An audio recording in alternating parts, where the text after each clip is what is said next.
Eh bien, ça s'est passé par hasard. C'était pas un choix de carrière à la base. Parce que je suis district manager dans une chaîne de restauration. J'ai eu l'opportunité quand j'étais étudiant de travailler dans une chaîne de restaurants et puis c'était à la dernière année de mes études. Et puis quand j'ai eu mon diplôme, le patron de cette chaîne de restaurants m'a proposé un poste d'assistant manager et puis là j'ai gravi les échelons manager et puis après district manager. Et donc c'est comme ça que ça s'est fait. Alors concrètement, c'est de faire en sorte que tous les points de vente qui sont dans mon district, de l'ouverture jusqu'à la fermeture, que tout se passe de la façon la plus soft possible. Alors ma principale satisfaction, c'est de voir les collègues avec qui je travaille, mes équipes de managers ou les équipes d'étudiants satisfaits, heureux dans leur travail et de voir des clients heureux, bien sûr. La première difficulté qui me vient à l'esprit, c'est le facteur humain, c'est de travailler avec des êtres humains, des gens qui ont parfois des attentes différentes, des intérêts différents. Ça crée parfois des conflits et donc c'est le fait de gérer tout ça.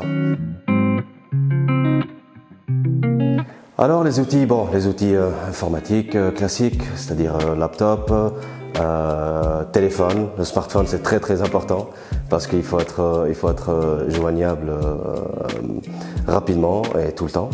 Et puis après, mes oreilles, j'écoute beaucoup, je parle aussi beaucoup et j'analyse certaines situations, donc voilà.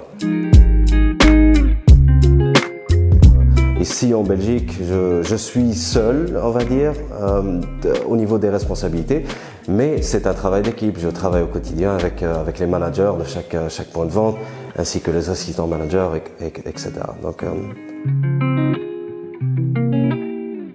alors pour les horaires de travail, l'avantage que j'ai, c'est que je fixe moi-même mon planning. Je commence quand je veux, je termine quand je veux.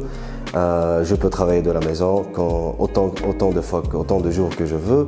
La seule chose, c'est à partir du moment où tout va bien, où tout se passe bien, alors tout devient plus facile, plus agréable. De l'autre côté, quand il y a des soucis, alors je peux sortir de la maison à 7 h du matin et ne rentrer que vers 23 h.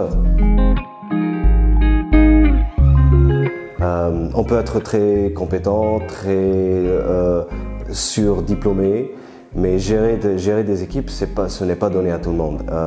Je pense en partie, on doit avoir ça dans l'ADN.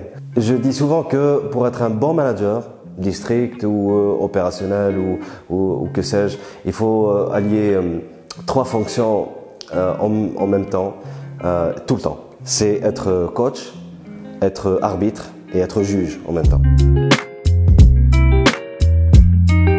Oui, bien sûr, il y a des possibilités d'évolution, de carrière. Après, quand on est district manager, le palier suivant, c'est directeur opérationnel. Ça, c'est le plus classique. Et puis après, directeur général. Donc ça, c'est le chemin classique. Oui. Après, il y en a par exemple qui passent de district manager, c'est-à-dire l'aspect opérationnel, vers les ressources humaines, par exemple. C'est tout à fait possible. Bon, bien sûr, on connaît tout ce qui est classique, c'est essayer de faire quelque chose que vous aimez. Ça, c'est le b.a.-ba. Mais malheureusement, ce n'est pas toujours le cas. Mis à part de surveiller une île déserte au beau milieu du Pacifique et gagner 10 000 € par mois, ça n'arrive pas souvent. Mais ce que je peux dire aux jeunes, c'est choisissez un métier, choisissez quelque chose et spécialisez-vous là-dedans. Essayez d'aller vraiment en profondeur dans ce que vous voulez faire et spécialisez-vous. Pourquoi? Parce que vous allez créer la demande. Et au plus vous vous spécialisez dans un domaine, peu importe lequel, vous allez avoir des débouchés.